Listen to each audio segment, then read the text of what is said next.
Assalamualaikum warahmatullahi wabarakatuh. Salam sejahtera semua pelajar-pelajar saya. So hari ini kita akan memulakan modul pertama kita untuk kursus ETL 4063, iaitu pengurusan infrastruktur rangkaian.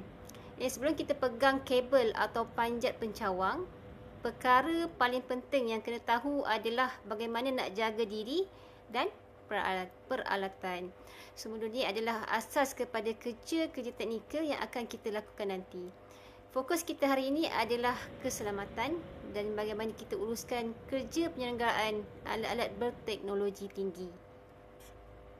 So, dalam sesi ini ada 4 perkara besar yang saya nak kamu kuasailah. Yang pertama adalah keselamatan kerja. So, ini pasal nyawa kita.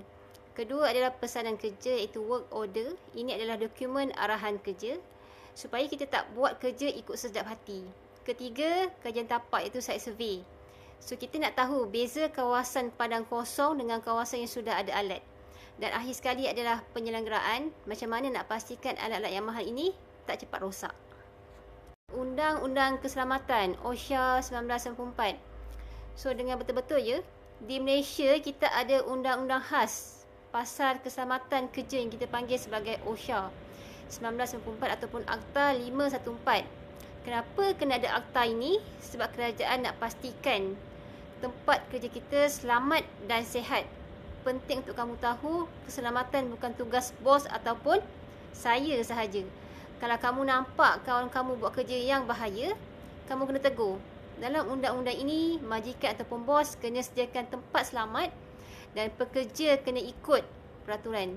Kalau langgar, syarikat boleh kena denda besar dan kita pun boleh tercedera.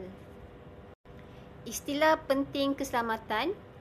So, ramai orang keliru antara hazard, risiko dan bahaya. So, mari saya terangkan untuk memudahkan kamu memahamkannya. So, yang pertama adalah hazard, sesuatu yang berpotensi menyebabkan kecederaan. Contohnya, kabel elektrik yang terdedah di lantai. Itu adalah hazard. So, risiko, sejauh mana kemungkinan benda tu nak jadi. Kalau kabel terdedah tadi berada di laluan ramai orang, maksudnya risikonya tinggi untuk orang kena elektrik. Bahaya elektrik. So, yang ketiga adalah bahaya. Keadaan di mana kamu sudah terdedah kepada hazard tadi. Contohnya, kamu memang tengah berjalan dekat sangat dengan kabel tu. Bayangkan kulit pisang di lantai. Kulit pisang itu hazard. Peluang kamu terpijak itu risiko. Dan bila kamu tengah berjalan atas kulit pisang itu adalah bahaya.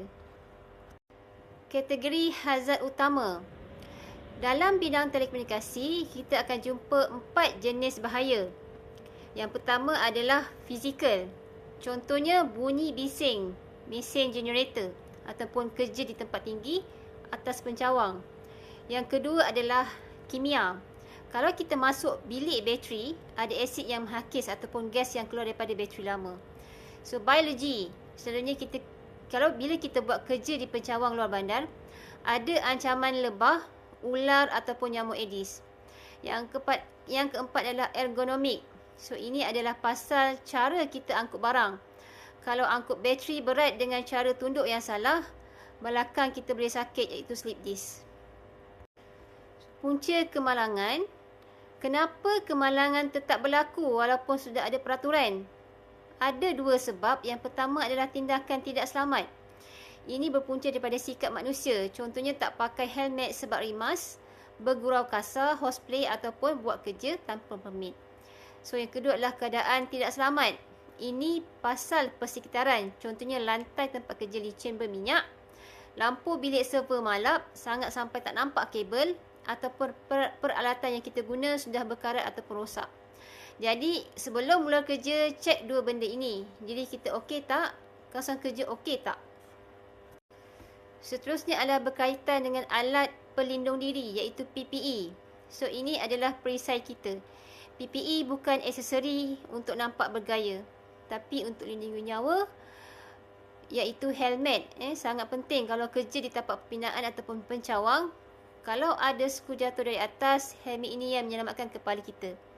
So, yang kedua adalah sarung tangan. Dalam kerja network, kita banyak main dengan elektrik. dan benda tajam.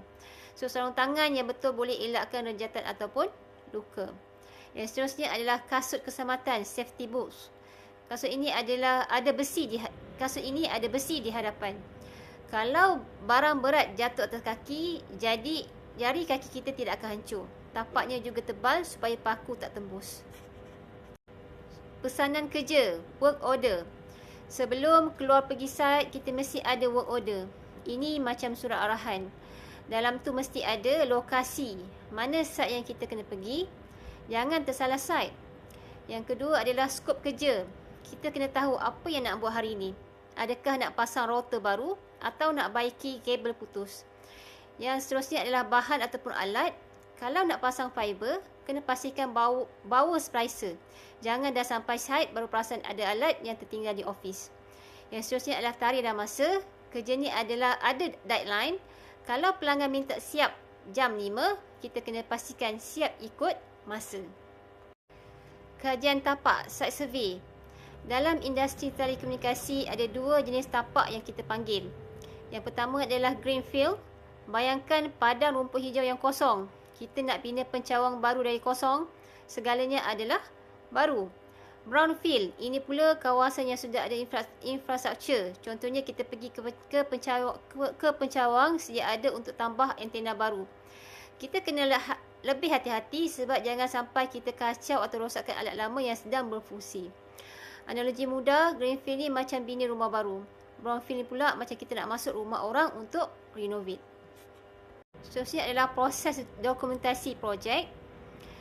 Kerja teknikal ni bukan sekadar pasang dan balik. Kita kena buat laporan. So, yang pertama adalah reka bentuk. Kita lukis dulu plan, kabel yang nak lalu mana. Yang kedua adalah pemasangan. Sambil pasang, kita ambil gambar sebagai bukti kerja dibuat dengan betul. Yang ketiga adalah pengujian. Lepas pasang, kita test. Kalau pasang fiber, kita guna alat power meter untuk tengok ada signal tak. Yang keempat adalah penyerahan. Akhir sekali, kita bagi semua dokumen dan keputusan ujian kepada bos ataupun pelanggan sebagai bukti kerja sudah siap ataupun handover. Jenis penyelenggaraan, maintenance. Ada 3 cara kita jaga peralatan. Yang pertama adalah pencegahan, iaitu preventif, macam kita servis motor ikut jadual. Alat belum rosak tapi kita cuci. Kita cek supaya tak rosak masa depan. So, ini yang terbaik. Yang kedua adalah pembetulan, korektif. Ini bila alat sudah rosak, baru kita pergi baiki. Selalunya kos lebih mahal sebab kerja terhenti. Yang ketiga adalah kecemasan, emergency. Ini paling kritikal. Contohnya pencawang, kena sambar petir dan satu kawasan tak ada line telefon. Kita kena lari pergi site malam-malam buta untuk baiki segera. Okay, sebagai kesimpulan, saya nak tekankan bahawa keselamatan adalah perkara paling penting dalam kerja rangkaian. So, OSHA ni perlu dipatuhi setiap masa dan penggunaan PPE adalah wajib. So, kerja yang dibuat dengan selamat akan mengurangkan risiko kemalangan dan menjadikan kerja lebih teratur. So, asas keselamatan ini akan digunakan dalam semua topik seterusnya. Jadi, kamu perlu faham betul-betul sebelum kita pergi ke topik yang teknikal. So, okey, itu sahaja untuk hari ini. Ingat ya, jadi technician yang hebat bukan setakat tahu pasang alat, tapi tahu cara kerja yang selamat dan sistematik. Ada apa-apa yang tak faham ke? So, jangan risau. Tak ada soalan yang bodoh. Kalau malu tanya sekarang, boleh jumpa saya selepas kelas. So, modul depan kita akan cuba buat amali pemasangan pula. Terima kasih semua. Assalamualaikum dan salam sejahtera.